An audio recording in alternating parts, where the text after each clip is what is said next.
share some remote learning parent hacks with you.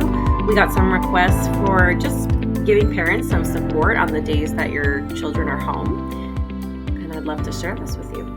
I like to start a lot of our professional development with quotes. Sometimes it just puts us in a good space.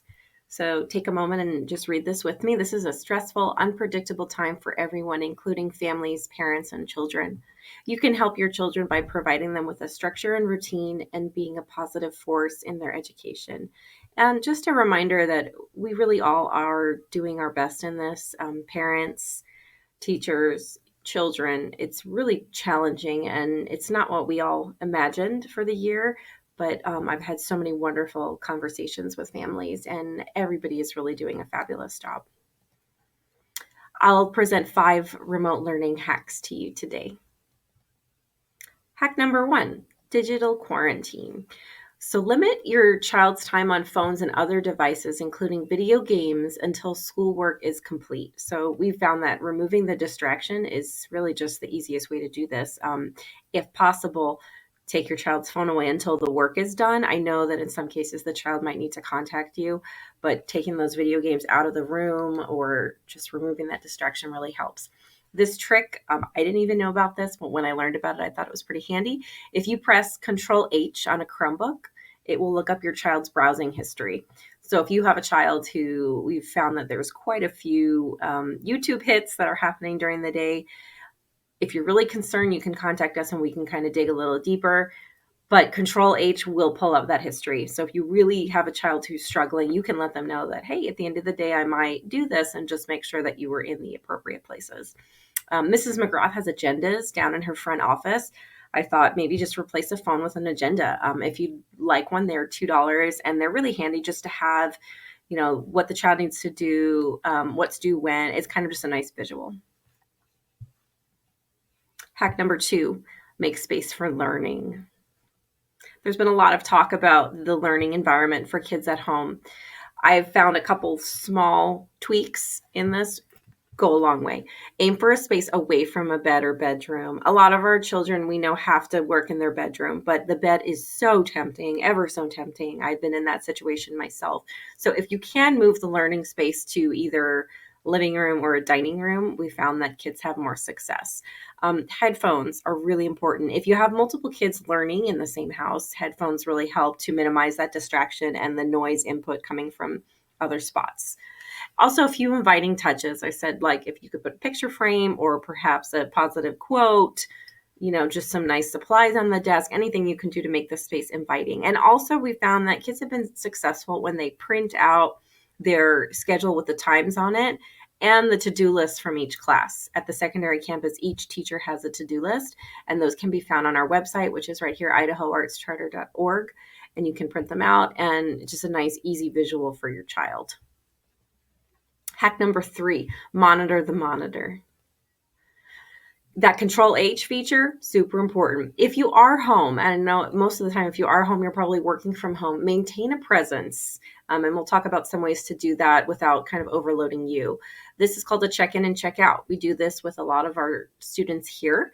Maybe it just involves you checking in first thing in the morning and saying, what's on the table today?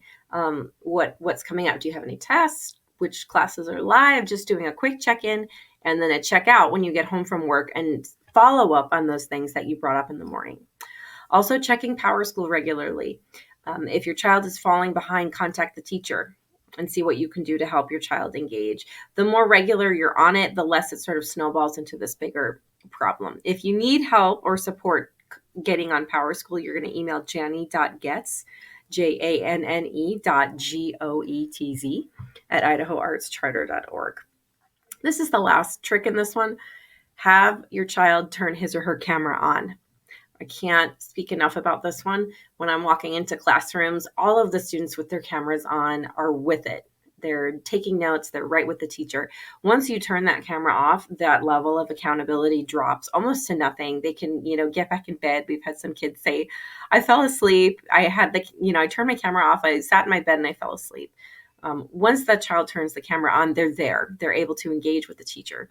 So you model it yourself. If you're working at home, try to model doing that yourself. Encourage your child to do that. Even check in with the teacher and see, is my child engaging with the camera on? It just adds that elevated level of accountability. Hack number 4, keep connected. So encourage your child to do the work and contact the teachers versus you. Visit our website and you can find lots of information on the teacher websites that they've created. Those to-do lists are there. You can find when the teacher has office hours. You can find the teacher's email address, their phone number with extension. So just familiarize yourself with those sites. Our teachers have spent a lot of time updating them and putting work into them. Also utilize office hours. The last hour of the day from 1:45 to 2:45, our entire staff is sort of on call, so to speak.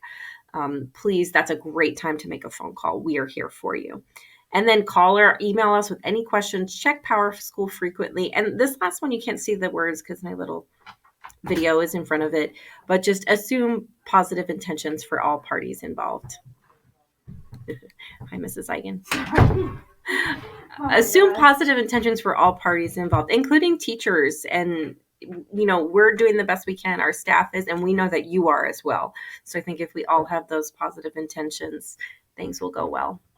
And our final hack, this ain't no vacation. I chose this slogan because I felt like it could go two ways. First one is try to respect the school hours when your child is home as best as possible. You set the tone for this.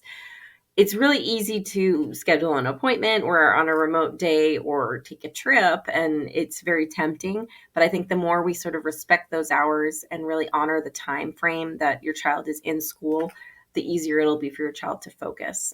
Encourage your child to maintain a routine. That includes waking up on time, eating breakfast, putting your polo on, getting into the learning space. The more routine we create, the easier it's going to be.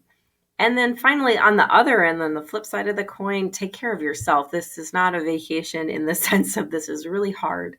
It's not easy, and we know that you guys are doing the best that you can. And finally, we're all in this together. So if you have any questions, feel free to reach out to us. Best of luck. Things are getting better.